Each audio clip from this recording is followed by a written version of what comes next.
Sarah Hayes stood in the doorway of her small cabin in rural Georgia, staring at the 3 children she had nursed, fed, and raised for 17 years. They called her Mommy, never Mother. But on that humid August morning of 1869, when the plantation records were finally unsealed by federal investigators, she uncovered something that would shake her to her core. The documents listed names, dates, and secrets so dark that 2 county officials refused to speak of them publicly. The revelation forced Sarah to confront a question no mother should ever face. Were these truly her children, or had she been deceived in a way far more sinister than she could have imagined? Before we continue into the shocking story of Sarah Hayes and the horrifying secrets hidden in the Grand Anthem plantation records, make sure you subscribe to this channel, Vintage Chains, and tell us in the comments which country you're watching from. Let's uncover these untold histories together. Sarah arrived at the Grand Anthem plantation in the autumn of 1852. She was 19, recently purchased at auction in Savannah, and visibly pregnant. The estate sprawled across 800 acres of red Georgia clay, producing cotton and corn in quantities that made Charles Grantham one of Burke County's wealthiest landowners. The main house was imposing, 3 stories tall, painted white with black shutters that never seemed to close fully, giving the windows a watchful, almost sentient appearance.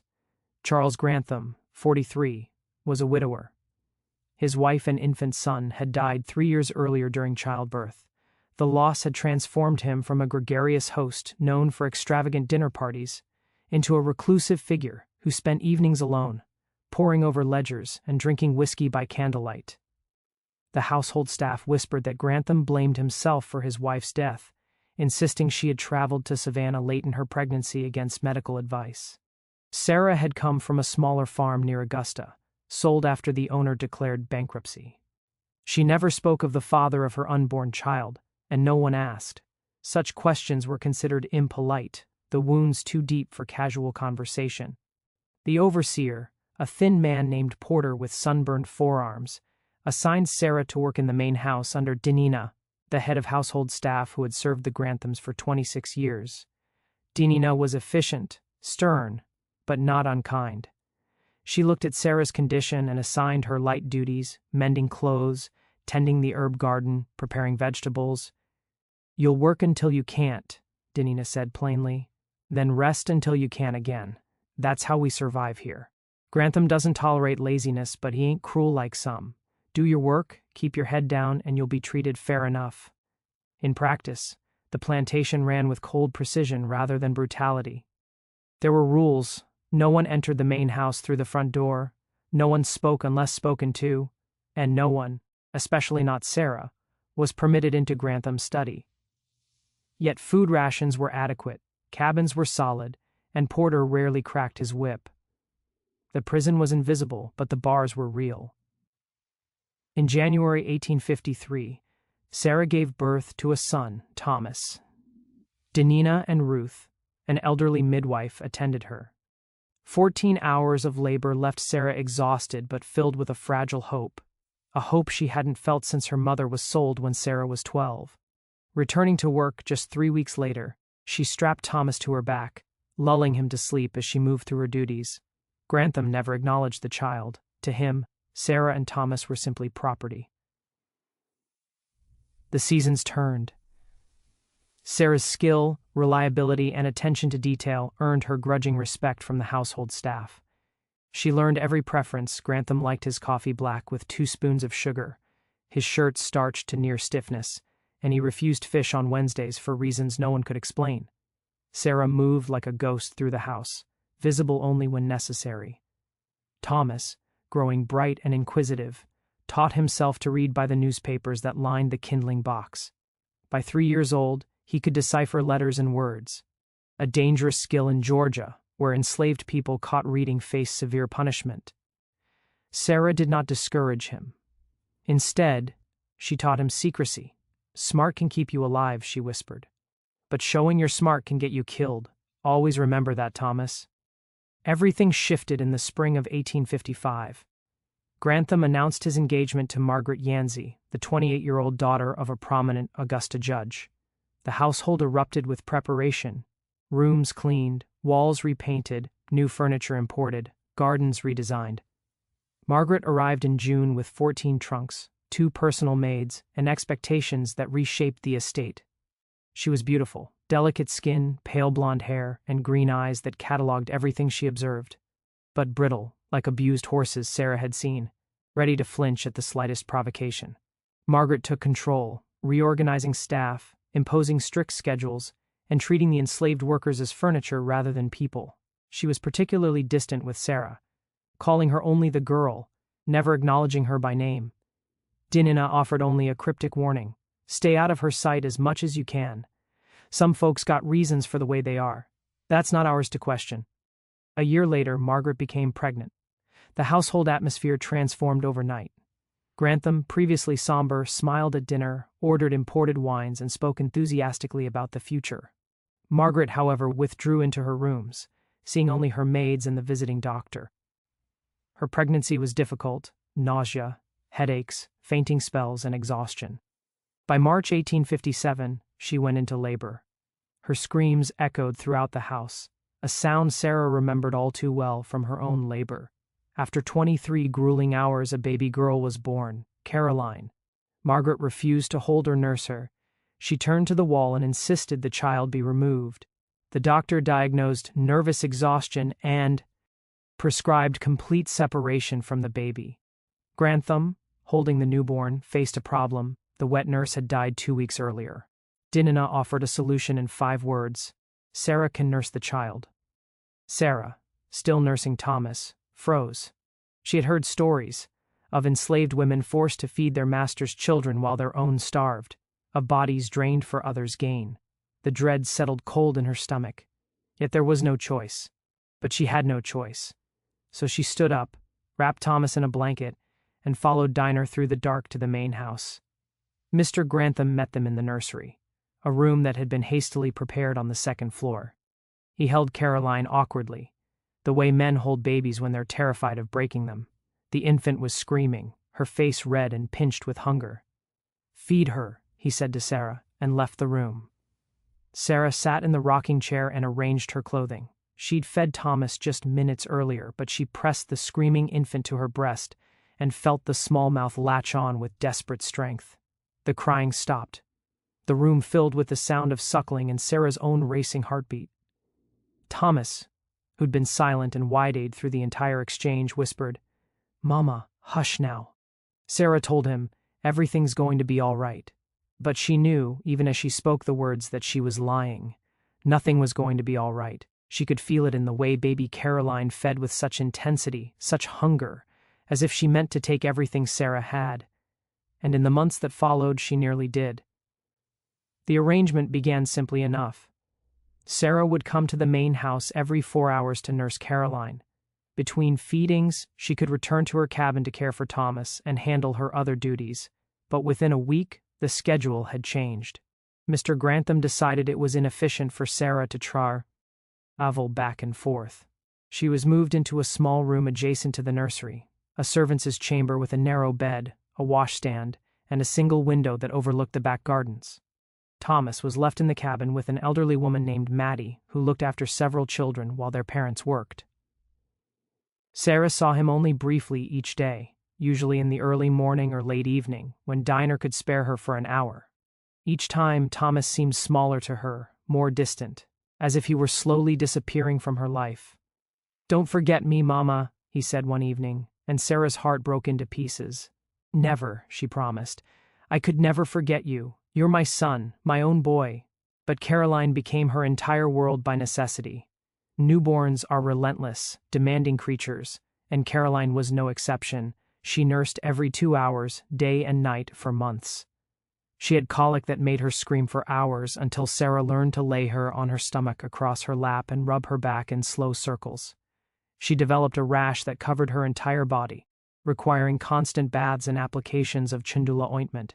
She wouldn't sleep unless someone was holding her, so Sarah learned to sleep sitting upright in the rocking chair, the baby against her chest, waking at the slightest movement. Mr. Grantham visited the nursery daily, usually in the evening. He would stand over the cradle and watch Caroline sleep with an expression Sarah couldn't interpret. It wasn't exactly love. It was more like surveillance, as if he were checking to make sure she still existed. He never asked about Thomas. He never acknowledged that Sarah had her own child who needed her. To him, she was imply a function, a source of nutrition for his daughter, as impersonal as a bottle or a feeding schedule. Margaret never came to the nursery. According to the maids who attended her, she spent her days in bed, drifting in and out of laudanum dreams, occasionally asking about the weather or what was being served for dinner, but never mentioning her daughter. The doctor continued his weekly visits and pronounced her condition unchanged. Nervous exhaustion requiring complete rest and isolation. As Caroline grew, Sarah found herself developing feelings she'd never expected. Affection, tenderness, even a kind of love for this child who wasn't hers. She told herself it was natural, that any woman who spends every waking moment caring for an infant would form an attachment. But it felt more complicated than that. It felt like betrayal of Thomas, of herself, of everything she believed about survival and resistance in a system designed to destroy both. When Caroline was 6 months old, Margaret died. She'd taken too much laudanum. One evening, whether intentionally or accidentally, no one could say, they found her in the morning, pale and cold in her elaborate bed, her face peaceful for perhaps the first time since her wedding day. The funeral was a grand affair, attended by prominent families from across the region. Mr. Grantham stood beside the grave with Caroline in his arms, stone-faced and silent. Sarah watched from a distance, holding Thomas's hand, feeling the guilt of being glad that Margaret was gone, because it meant Caroline would need her even more completely now. After Margaret's death, the household settled into a new rhythm. Mr. Grantham became both father and mother to Caroline, though in practice this meant Sarah continued to provide all actual care while he made decisions about her upbringing. He hired a tutor for when she'd be old enough for lessons. He ordered elaborate dresses from Savannah and Charleston. He commissioned a portrait painter to capture her image every year on her birthday. When Caroline was 2, Mr. Grantham married again, this time to a widow named Helen Bradford from Mon. Helen was 41, practical rather than beautiful, with 3 grown children from her first marriage, and no interest in having more. She ran the household with efficient indifference, neither cruel nor kind, simply ensuring everything functioned smoothly. She never interfered with Sarah's care of Caroline. 2 years after that marriage, Helen gave birth unexpectedly to twins, a boy and a girl they named Robert and Elizabeth. The pregnancy had been a surprise, the delivery quick and without complications. Helen recovered rapidly, but she had no interest in nursing. She'd hired a wet nurse for her first 3 children and saw no reason to change that practice now. Except there was a problem. The wet nurse they'd arranged became ill with influenza and couldn't take the position. And Sarah was still nursing Caroline, who was 4, but refused to be weaned. Mr. Grantham made the obvious decision. Sarah would nurse all 3 children. Dinah brought Sarah the news with an apologetic expression. "I know it ain't right," she said quietly. "I know it ain't fair, but you know how it is." Sarah did know. She always knew. She took the twins into her care, arranged them on her lap with Caroline curled against her side, and fed them all while Thomas watched from the doorway with eyes that had grown old far too young. He was 9 years old now, tall and thin, working in the fields because he was too old for the cabin nursery and too young for skilled work. "You got 3 children now," he said to her one evening, his voice flat. "White children? Must be nice having children that matter." "Thomas, no." Sarah reached for him, but he stepped back. "It's fine, Mama. I understand how it works. I've always understood." He left the room, and Sarah sat in the darkness with Caroline sleeping against her shoulder, feeling the truth of his words like a knife between her ribs. The years passed. Caroline grew into a bright, affectionate child who called Sarah Mammy and seemed genuinely fond of her. Robert and Elizabeth were more difficult. They were demanding, prone to tantrums, and showed early signs of their father's cold temperament. But Sarah cared for them all with the same meticulous attention, because her survival depended on it. If anything happened to these children, she would be blamed. If they were unhappy, she would be punished. Her entire existence had become synonymous with their well-being. Thomas grew up at a distance from her. He worked in the fields, learned carpentry from the estate's handyman, and became a quiet, serious young man who spoke rarely and smiled never. When they saw each other, which was seldom, he was polite but distant, calling her ma'am instead of mama, as if they were strangers rather than mother and son. I lost him. Sarah told Dina one night, the words pulled from somewhere deep and painful. You didn't lose him, Dina said. He's just protecting himself. The only way he knows how. Can't blame a boy for that. But did blame someone. She blamed Mr. Grantham, who'd taken her body's very capacity to nurture and redirected it toward his own children. She blamed the system that made such theft legal and routine. And she blamed herself, though she knew that was irrational, for not finding a way to resist. In April of 1865, word reached the plantation that General Lee had surrendered at Appomattox. The war was over, the Confederacy had fallen, and with it the entire system of slavery that had defined the South for 2.5 centuries. Mr. Grantham called a meeting of all the enslaved people on the estate. There were 63 of them, gathered in front of the main house on a warm spring evening. He stood on the porch, his face gray with exhaustion and something that might have been defeat. You're free, he told them. As of now, you're all free. You can stay and work for wages or you can go. The choice is yours. There was silence. No one cheered, no one wept. They simply stood there trying to comprehend what freedom meant when you'd never known anything but bondage. That night, Sarah sat in the small room adjacent to the nursery. Still her room after 13 years, and tried to imagine leaving. But where would she go? She had no family, no connections, no money, no possessions beyond the clothes on her back, and she had Caroline, Robert, and Elizabeth, who depended on her completely. Mr. Grantham had never been deliberately cruel to her. The plantation was the only home she could remember clearly. The practical choice, the safe choice, was to stay. The next morning she told Mr. Grantham she would remain and work for wages. He looked relieved and offered her $7 a month plus room and board. It was exploitation, though not as severe as slavery had been, she accepted, because the alternative was starvation. Most of the formerly enslaved people made the same choice, at least initially. Some left within weeks or months, drawn by promises of opportunity in Atlanta or Savannah or up north, but others stayed because leaving required resources they didn't have, and courage they couldn't quite summon after a lifetime of being told they were property. Thomas left in June. He was 16, tall and capable, literate thanks to his years of secret study. He came to Sarah's room one evening and said, "I'm going to Savannah. Going to find work on the docks, maybe sign on to a ship. I need to see what's out there, Mama." Sarah wanted to beg him to stay. She wanted to tell him the world was dangerous and he was still so young, but she looked at his face and saw the determination there, the desperate need to become something other than what this place had made him. "You write me," she said. "You promise you'll write me." "I promise," he said and hugged her briefly before pulling away. "I got to go now before I lose my nerve." She watched him walk down the long drive in the dawn light, carrying everything he owned in a single canvas bag, and felt something inside her finally break completely. The years after the war were difficult for everyone, but particularly for the Grandantham household. The plantation's income dropped dramatically as the labor force shrank and cotton prices fluctuated wildly. Mr. Grantham sold parcels of land to cover debts. Helen's jewelry was quietly pawned in Augusta. The household staff was reduced to just 5 people: Dina, Sarah, a cook named Pearl, and 2 men who handled outdoor work and maintenance.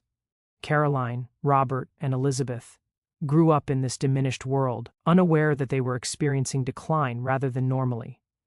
Caroline was their father's favorite, though he'd never admitted it aloud. She was clever and kind with her mother Margaret's beauty, but none of her brittleness. She read voraciously, played piano beautifully, and asked thoughtful questions about everything from politics to philosophy. The twins, by contrast, seemed determined to embody every negative stereotype of spoiled Southern gentry. Robert was arrogant and lazy, constantly reminding the household staff of their inferior status. Elizabeth was vain and manipulative, skilled at playing her parents against each other to get what she wanted. Sarah continued to care for all 3 children, though the nature of her duties evolved as they aged. By the time Caroline was 14, Sarah's role had shifted from nursemaid to something closer to a personal servant, arranging her clothes, styling her hair, helping her dress for social occasions. She still felt affection for Caroline, even love, though she'd learned to keep those feelings carefully compartmentalized. This was her job now, nothing more. Thomas wrote occasionally brief letters that arrived every few months describing his life in Savannah.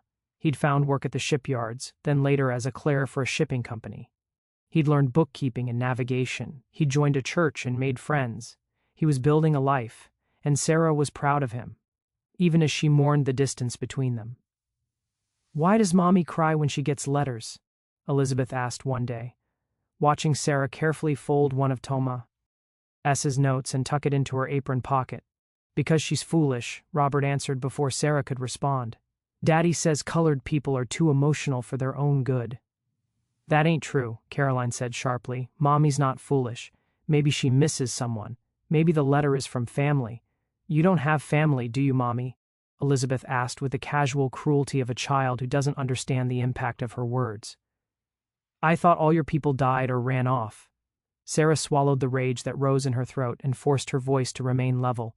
"I have a son. His name is Thomas. He lives in Savannah." The three children stared at her. It was perhaps the first time Sarah had ever volunteered personal information about her life. "You have a son?" Caroline said slowly. "But I never knew that." "Why didn't I know that?" "You never asked, Miss Caroline." Caroline's face flushed, and she looked genuinely distressed. "That's not fair. I should have known.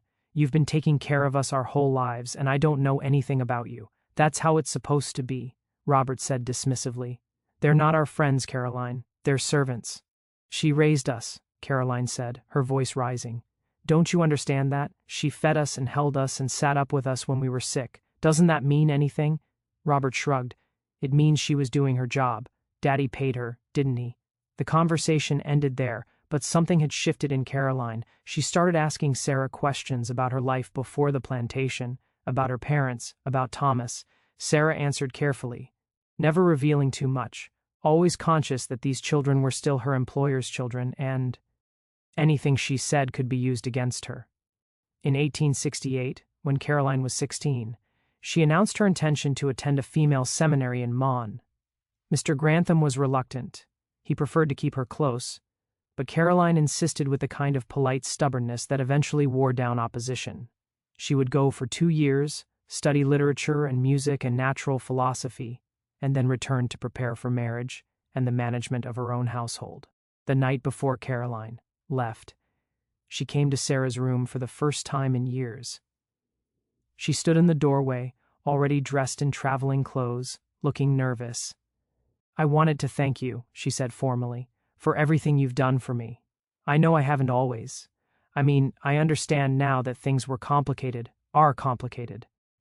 Sarah sat on her narrow bed and looked at this young woman she'd nursed and raised, who'd called her mommy, but never mother, who'd taken her time and energy and love as if it was simple owed rather than given. "You're a good girl, Miss Caroline," Sarah said, "because it was true, and because kindness costs nothing. You study hard and make yourself into someone strong." "Will you still be here when I come back?" Caroline asked, and there was something in her voice that sounded almost like worry. "I expect so," Sarah said. "Don't have anywhere else to go." Caroline left the next morning. The house felt emptier without her, though Sarah would never have admitted it aloud. In the spring of 1869, everything changed. A letter arrived from the Bureau of Refugees, Freedmen, and Abandoned Lands, the federal agency tasked with overseeing reconstruction in the South. The letter requested that Mr. Grantham make available all plantation records relating to enslaved people purchased, born, or sold between 1850 and 1865. It was part of a regional effort to help formerly enslaved people locate separated family members and establish legal documentation of their birth and parentage. Mr. Grantham was furious. He ranted at dinner about federal overreach and the indignity of having his private business examined by government bureaucrats. But he complied because refusing would bring unwanted scrutiny to the plantation's finances and potentially expose other irregularities in his business practices. 2 agents arrived in August, a white man named Collins and a black man named Freeman, both formally dressed and carrying leather document cases. They set up in the plantation office and spent 3 days reviewing ledgers, bills of sale, birth records, and correspondence. On the 3rd day, Agent Freeman asked to speak with Sarah Hayes. Dinah came to find her in the kitchen, where she was helping Pearl prepare preserves. "They want to talk to you," Dinah said, her expression unreadable. The government men. Something about the old records. Sarah's stomach clenched with unease. She wiped her hands on her apron and followed Dina to the office, trying to imagine what they could possibly want with her. Agent Freeman stood when she entered. He was perhaps 40 with graying hair and eyes that had seen too much suffering. He gestured to a chair across from the desk. "Please sit down, Mrs. Hayes." Mrs. Hayes. No one had ever called her that before. She sat carefully, her hands folded in her lap. Agent Collins remained standing, shuffling through papers. Agent Freeman opened a leather-bound ledger. Dee turned it so Sarah could see the pages. They were filled with Mr. Grantham's precise handwriting. Names, dates, prices, physical descriptions, notes about health and capability. "Can you read, Mrs. Hayes?" Freeman asked gently. "Yes, sir." "Good. I'm going to show you several entries, and I need you to tell me if you can confirm the information." He pointed to a line near the top of the page. "Is this you? Sarah Hayes, purchased September 1852, age 19, pregnant from the estate auction of Marcus Dalton, price $400. Sarah looked at the words at the clinical description of her own sale and felt bile rise in her throat. "Yes, sir, that's me." Freeman turned several pages, and this entry here dated January 14, 1853. It says, "Sarah delivered of a male child named Thomas. Healthy weight, expected to be suitable for field work at age 10. "Is that your son?" "Yes, sir." "And where is Thomas now?" "Savannah, sir. He left after the war. He writes me sometimes." Freeman nodded and made a note. Then he turned more pages, his finger sliding down columns of dates and names until he stopped at an entry from March 1857. "This is where things become complicated, Mrs. Hayes," he said quietly. "I need you to look at this entry carefully and tell me if you notice anything unusual." Sarah leaned forward to read. The entry said, March 18, 1857, delivery of female child Caroline Margaret Grantham, born to Margaret Yancey Grantham, attended by Dr. William Patterson of Augusta. Healthy weight, no complications noted. "I don't understand," Sarah said. "That's Miss Caroline's birth record. What does that have to do with me?" Agent Freeman exchanged a glance with Agent Collins, who looked distinctly uncomfortable. Freeman pulled out another document. This one an official form with embossed seals and multiple signatures. "This," Freeman said, "is the birth certificate filed with Burke County for Caroline Grantham. It was submitted by Dr. Patterson in April of 1857, a month after the birth." He laid it on the desk beside the ledger entry. "I need you to read it carefully." Sarah looked at the document. Most of it matched what she just read in the ledger. Date of birth, location, parents' names. But then she reached a section at the bottom filled out in different handwriting, and her breath stopped in her chest. The section was labeled Wet Nurse Employed, and it listed a name, Sarah Hayes. That was expected. But beneath that in small precise letters was another entry. Note infant bore visible birthmark on left shoulder 3/4 in diameter resembling dark star. Wet nurse Sarah Hayes inquired about identity of marking, suggesting possible relation. Dr. Patterson noted marking present, no medical concern noted. Sarah's hands began to shake. She looked up at Agent Freeman, her mind refusing to process what she was reading. "I don't," she whispered. "I don't understand." Freeman's voice was infinitely gentle. "Mrs. Hayes, did you notice Caroline's birthmark when you first began nursing her?" Sarah's mind went back 17 years to that first night in the nursery, to the tiny, screaming infant she'd held against her breast. She'd undressed the baby to check for rashes or injuries, standard practice for a new nursemaid. And yes, there had been a mark on the baby's left shoulder, a dark patch of discolored skin that looked like a small star, just like the birthmark Thomas had in the exact same place. "Oh God, Sar." Ah breathed. "Oh God, no." Agent Collins spoke for the first time, his voice strained. "We've compared the records extensively, Mrs. Hayes. We've found significant irregularities in the dates and details surrounding Caroline Grantham's birth. We've also located correspondence between Mr. Grantham and Dr. Patterson that suggests." He paused, clearly struggling with how to phrase what he needed to say. "That suggests a financial transaction took place in exchange for certain accommodations in the recording of birth information." Sarah couldn't breathe. The room seemed to be tilting sideways. Are you saying you can't be saying we believe? Agent Freeman said carefully that Caroline Grantham may not be Margaret Yancey Grantham's biological daughter. We believe she may in fact be your daughter, and we believe this information was deliberately obscured through falsified records and bribery. The words hung in the air like smoke. Sarah heard them, understood them on some level, but couldn't make them connect to reality. It was impossible. It was insane. It was. But even as her mind rejected the possibility, pieces were falling into place with horrible clarity. Margaret's refusal to hold the baby, her complete rejection of Caroline, the violent way she'd screamed during labor, as if giving birth to someone else's pain, the overdose of lordom that might not have been accidental at all. And Mr. Grantham's face when he'd held Caroline that first time, looking at her not with a father's love, but with a kind of guilty surveillance, as if checking to make sure she wasn't revealing secrets she didn't even know she held. But how?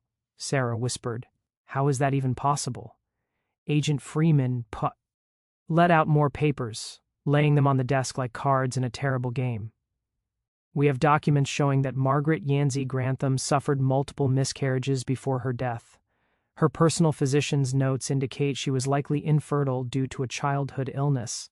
We have letters from Mr. Grantham to Dr. Patterson discussing his desperation for an heir, his wife's failure to provide one, and his fear that the family line would end with him. He pulled out another letter, this one in Mr. Grantham's distinctive handwriting.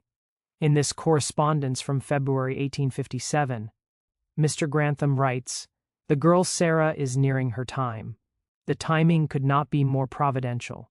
If the child is fair-skinned and healthy, we may have a solution to our predicament. Margaret need never know the full truth. She is already so deep in her melancholia that she sees nothing clearly. Arrange matters as we discussed. I will pay whatever price necessary." Sarah's vision blurred. "He stole my baby," she said, her voice breaking. "He stole my daughter and made me raise her thinking she was his." "We believe," Agent Collins said, "that you delivered Caroline in late February or early March of 1857. We believe she was taken from you immediately after birth before you were fully conscious. We believe Margaret Grantham was given lordom and told she'd delivered a daughter during a heavily medicated labor she wouldn't remember clearly. And we believe you were brought to the nursery weeks later and told to nurse a child you'd never seen before, not realizing she was your own."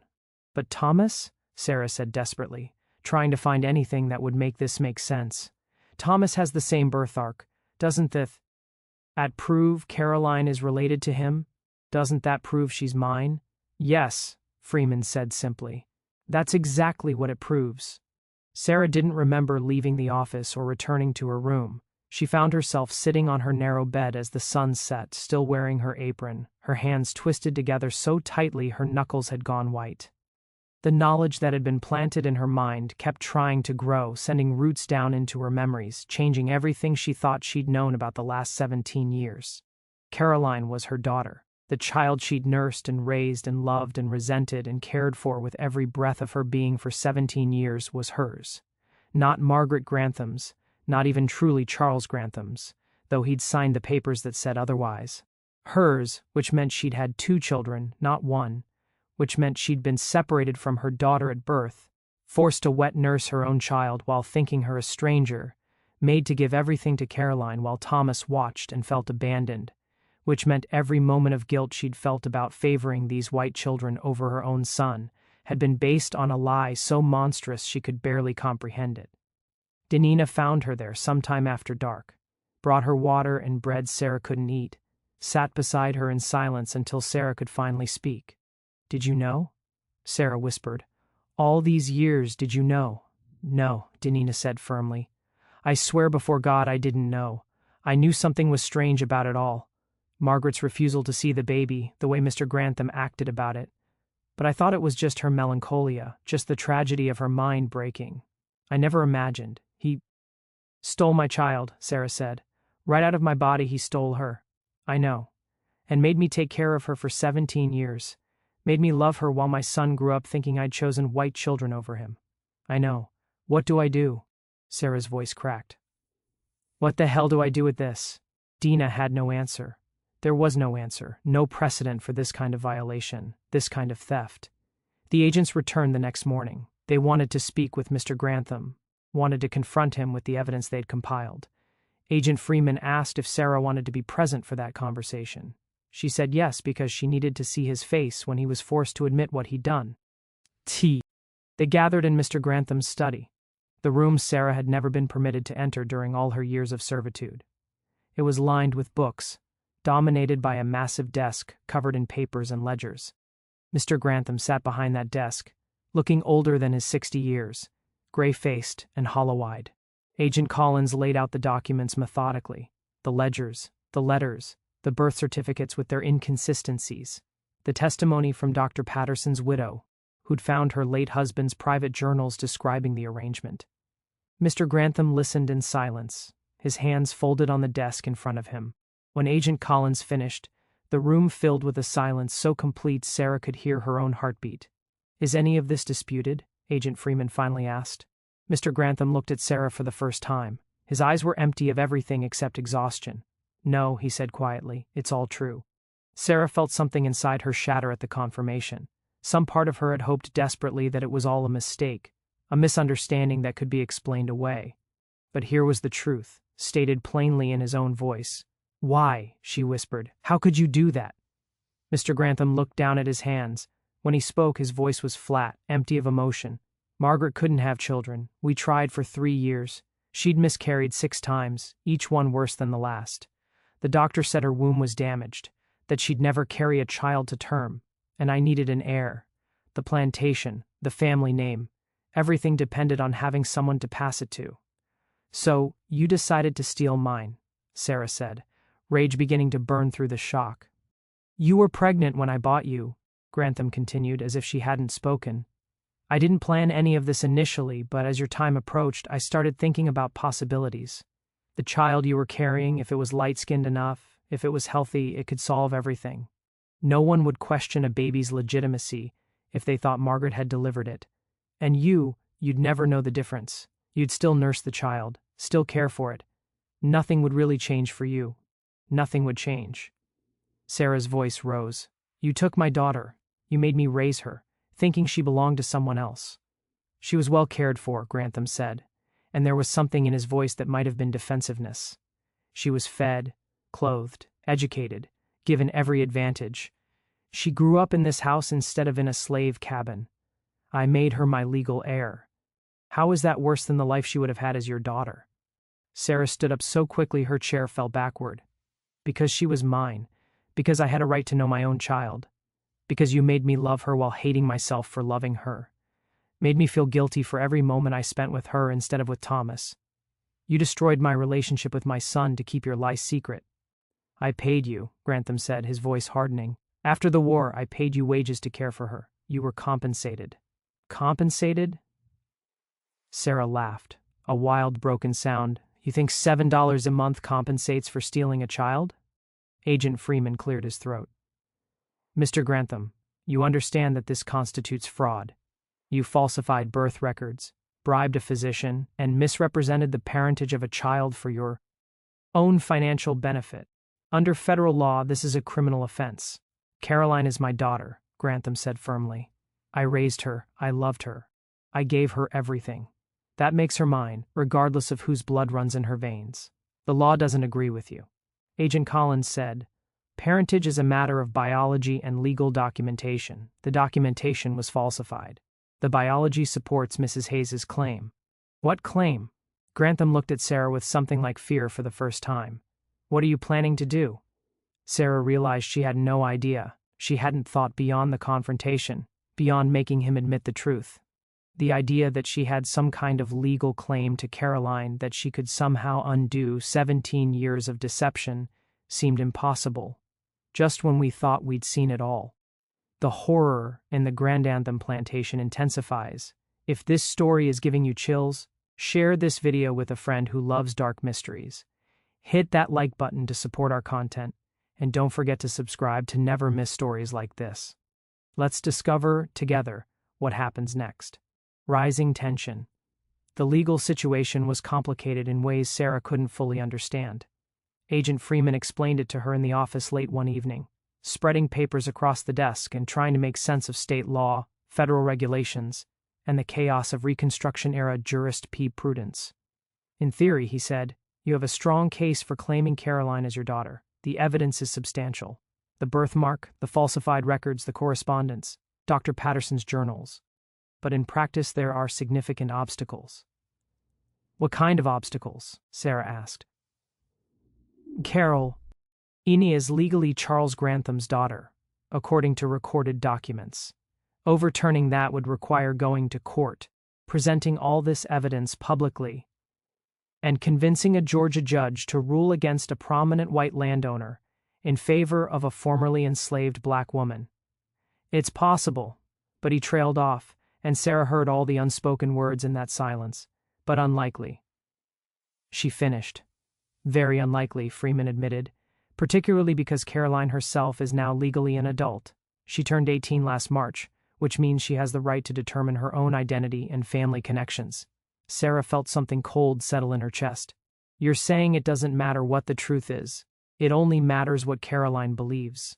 Essentially, yes, if Caroline accepted you as her mother, if she wanted to acknowledge the relationship, that would strengthen your case immeasurably.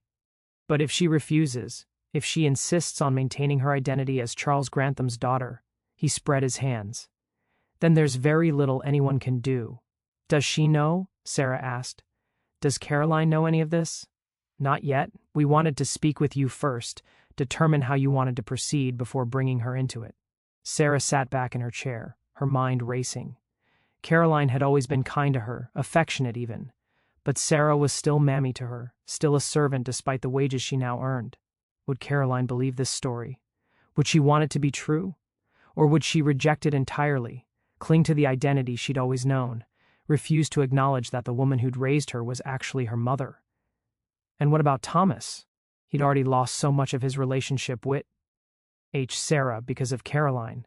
How would he react to learning that his sister, his actual biological sister, had been raised as a white child of privilege while he'd worked in the fields? I need to talk to Thomas, Sarah said. Before we do anything else, I need to talk to my son. She wrote to him that night, a long letter she rewrote 4 times, trying to find words adequate for what needed to be said. In the end, she simply told him the facts.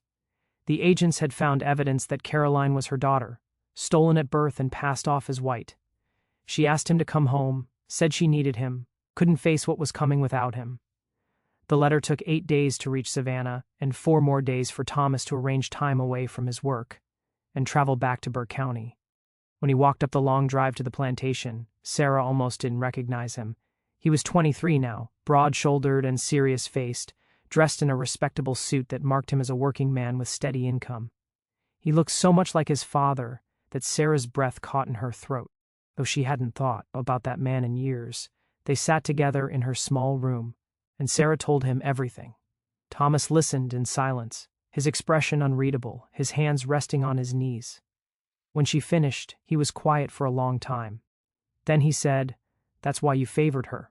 All those years I thought you loved her more than me because she was white, because she mattered more. But it was something else. Some part of you knew, didn't you? Some part of you recognized your own child." "I didn't know," Sarah said desperately. "I swear to you, I didn't know. If I'd known, if you'd known what? You would have loved me more, paid more attention to me." Thomas's voice was harsh. "Or would you have done exactly the same thing because you had no choice?" "I don't know," Sarah admitted. "I honestly don't know, but I'm sorry, Thomas. I'm so sorry for all of it." Thomas stood and walked to the window, looking out over the plantation grounds. "What are you going to do? Are you going to tell her? The agents think she should know. They think it's her right to know the truth about her own birth." "And what about my rights?" Thomas said, "Do I have any say in whether my sister gets to know we related? Or is this just another thing that gets decided for me?" "I want you to be part of this," Sarah said. "Whatever we do, I want us to do it together." Thomas turned to face her. His eyes were wet, though his voice remained steady. "She got everything, Mama. Everything that should have been split between us. She got all of it. The house, the education, the respect, the future. And now you want to tell her she's really one of us. You think that changes anything? You think she's going to give up being white to be black?" "I don't know what she'll do," Sarah said, "but she deserves to know the truth." "Maybe," Thomas said, "or maybe the truth just hurts people and changes nothing." But he agreed to stay, at least until they'd spoken with Caroline. She'd returned from seminary for the summer and was in the house now, probably reading in the library or playing piano in the parlor.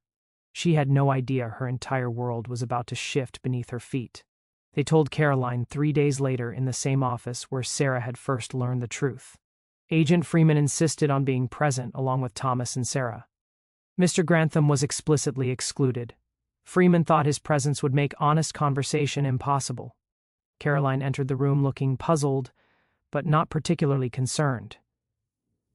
She wore a pale blue dress, her dark hair arranged in an elaborate style she'd learned at seminary. She looked every inch the Southern lady she'd been raised to be. "You wanted to speak with me?" she asked, addressing Agent Freeman with a polite deference expected of well-bred young women. "Please sit down, Miss Grantham," Freeman said. "We have some information about your birth that you need to hear." Caroline sat, her hands folded in her lap, her expression shifting to confusion when she saw Sarah and Thomas. "I don't understand. What does my birth have to do with them?" There was no gentle way to say it, so Freeman simply laid out the evidence, the documents, the letters, the testimony, the birth arc. He spoke for perhaps 20 minutes, building the case methodically, point by point, until the conclusion was inescapable. Caroline's face went through a series of changes: confusion, disbelief, horror, and finally a kind of blank shock that reminded Sarah painfully of how she'd felt when she'd first learned the truth. "No," Caroline said when Freeman finished. "That's not possible. I'm Charles Grantham's daughter. My mother was Margaret Yancey Grantham. This is insane." "Your mother," Agent Freeman said gently, "is Sarah Hayes, the woman who nursed you, raised you, and cared for you your entire life?" Caroline looked at Sarah for the first time, really looked at her. And Sarah saw the moment when it clicked into place. The birthmark, the attachment, the things that had never quite made sense, suddenly making terrible sense. "No," Caroline said again, but with less certainty. "If this were true, why wouldn't someone have told me? Why would everyone have lied?" "Because your father, Charles Grantham, needed an heir," Freeman said, "and because the law at the time made it possible for him to take what he wanted and hide the truth." Caroline stood abruptly. "I need to speak with my father." "He's not your father," Thomas said, speaking for the first time. "Not biologically, that's the point." Caroline turned to him, her expression hostile. "And who are you to tell me who my father is?" "I'm your brother," Thomas said flatly. "Your actual brother. We have the same mother, the same birth arc, the same blood. The only difference is I got raised in a slave cabin while you got raised in the big house." Caroline stared at him, and Sarah saw her trying to process this additional layer of impossible information. "Brother," she repeated numbly. "Half-brother," Thomas corrected. "We have different fathers, but same mother, which makes us siblings whether you like it or not." "Thomas," Sarah said warningly, but he ignored her. "You want to know something funny?" Thomas continued, his voice bitter. "I watched you grow up. Watched Mama nurse you and rock you and sing to you while I was left with whoever had time to watch the slave children. I hated you for it, spent years hating you, thinking you'd stolen my mother. And it turns out I was right, but not in the way I thought. You didn't steal her. She was always yours. He just made sure neither of you knew it." Caroline's breathing had become rapid and shallow. She looked at Sarah with something like desperation.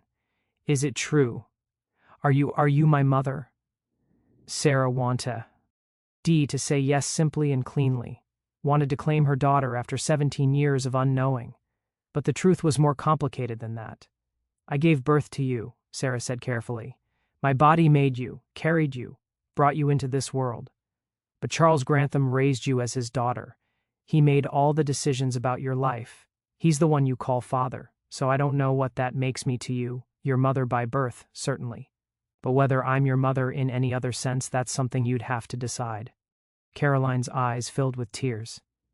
"This changes everything," she whispered. "My whole life, everything I thought I was, it's all a lie." "Not all of it," Sarah said.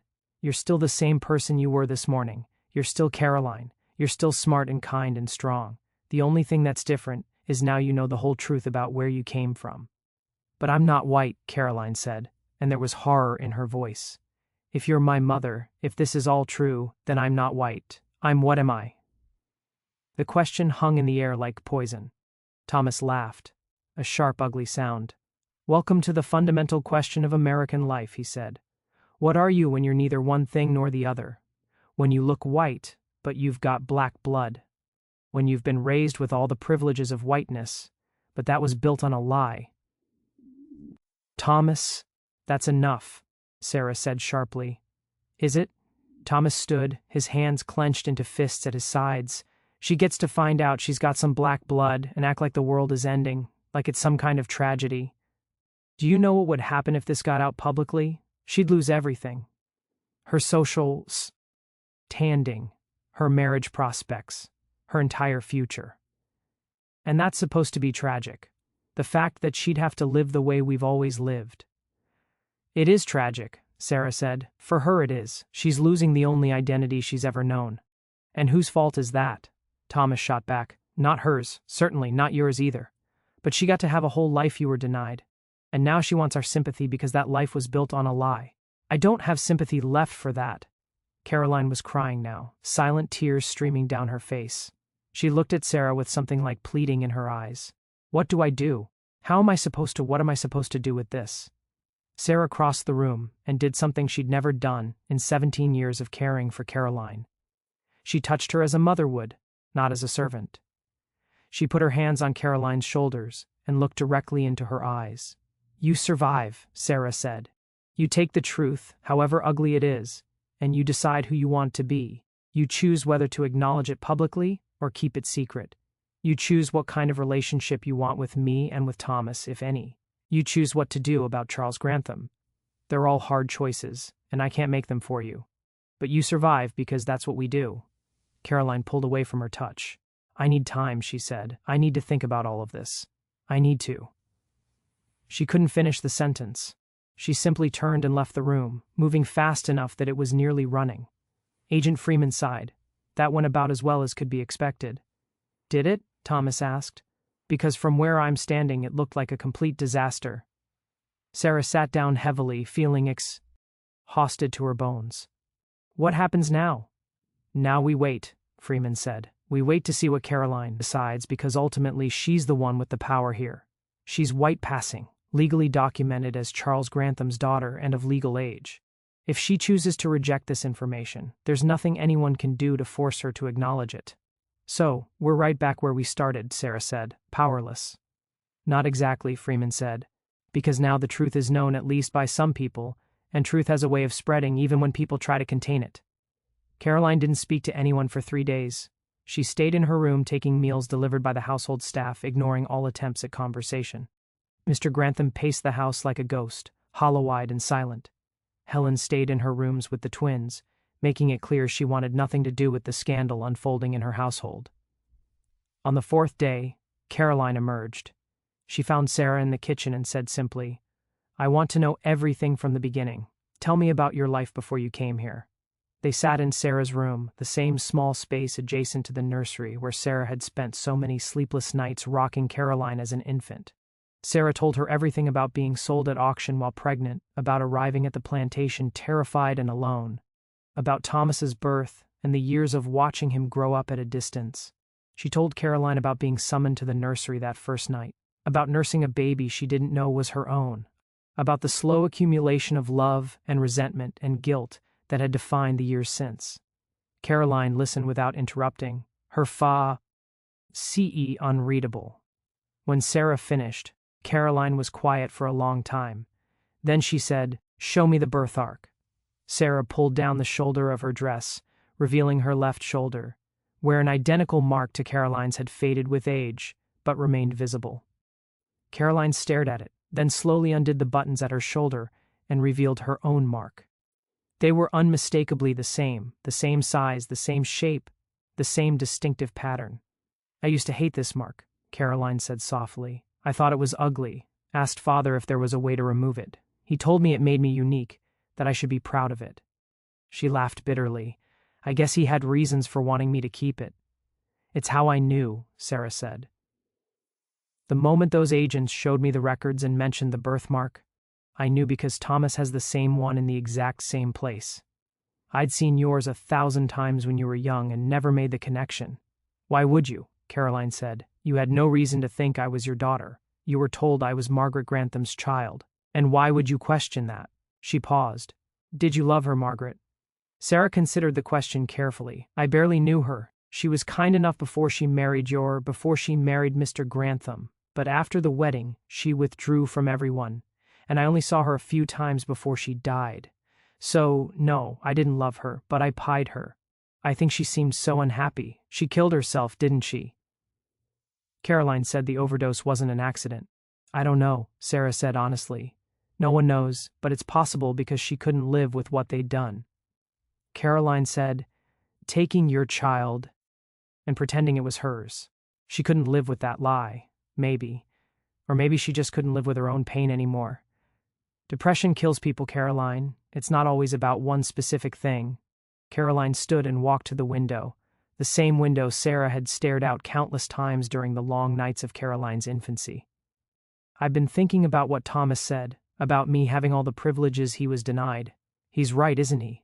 I got to be white because someone decided I looked white enough to pass, and that gave me everything while he got nothing. You were a baby. Sarah said none of that was your fault. But I benefited from it. Caroline said, I still benefit from it. Right now, this moment, I'm benefiting from the fact that I look white. If I walked away from this house and never told anyone about my real parentage, I could have a completely normal life. I could marry well, have children, move in society, never face any of the consequences that you and Thomas face every day, and the only thing stopping that is my conscience. So, what are you going to do? Caroline turned to face her. I don't know. The truth is, I'm terrified. If this becomes public knowledge, my life as I know it ends. I'll be ostracized, unmarriageable, possibly subject to all the discriminatory laws that govern colored people's lives. But if I keep it secret, I'm complicit in the lie that destroyed our family. I'm choosing whiteness over truth, privilege over integrity. There's no right answer, Sarah said. Whatever you choose will cost you something. I know. But here's what I do know. You're my mother. Biologically, unquestionably, you're my mother. And I've spent 17 years calling you mommy while you served me and cared for me and loved me without ever being acknowledged as what you really were. That's not right. That can't continue. So, what are you saying? Caroline took a deep breath. I'm saying I want to acknowledge you publicly as my mother. I want to correct the legal records, change my birth certificate, make it officially known that Sarah Hayes gave birth to me. I want Thomas acknowledged as my brother, and I want Charles Grantham held accountable for what he did. Sarah felt tears spring to her eyes. Caroline, do you understand what that means for you? I understand it means giving up the life I thought I'd have. I understand it means facing discrimination and hatred, and possibly violence. But I also understand that I can't build a life on a lie that hurt you this badly. I can't be complicit in that, Mama. She said the last word tentatively, as if testing it out. Is it all right if I call you that, Mama? Sarah couldn't speak around the tightness in her throat. She simply nodded. Then that settled, Caroline said with more confidence than Sarah thought she actually felt. Agent Freeman said he could help with the legal process. It will require going to court, testifying publicly, facing Mr. Grantham in front of a judge. Are you willing to do that? Yes, Sarah said. If you're willing to stand beside me and claim me as your mother, then yes, I'll face anything. This mystery shows us how the cruelest deceptions can hide in plain sight for years, and how truth once revealed demands courage to acknowledge. What do you think of this story? Do you believe Caroline made the right choice? Leave your comment below. If you enjoyed this tale and want more horror stories like this, subscribe, hit the notification bell, and share with someone who loves mysteries. Let's continue with how this all ended. The legal proceedings took place in September of 1869 in the Burke County Courthouse. The courtroom was packed with spectators. The case had become notorious throughout the region, drawing attention from as far as Atlanta and Charleston. A white man accused of stealing a black woman's child and raising it as his own. It was scandalous in ways that transcended the usual boundaries of post-war racial tensions. Sarah testified first, describing the circumstances of Caroline's birth, or what she remembered of it, the labor, the exhaustion, the hazy period afterward, when she'd been told her baby had died and been buried quickly due to concern about fever. She'd been so weakened by the delivery that she'd believed it, hadn't questioned why she hadn't been allowed to see the body or attend any burial. I grieved my daughter for 3 weeks, Sarah told the court, her voice steady despite her shaking hands. "And then Mr. Grantham brought me to the nursery and told me to nurse his infant. I never suspected that baby was mine. Why would I? I'd been told my child was dead." Dr. Patterson's widow testified next, reading from her late husband's journals.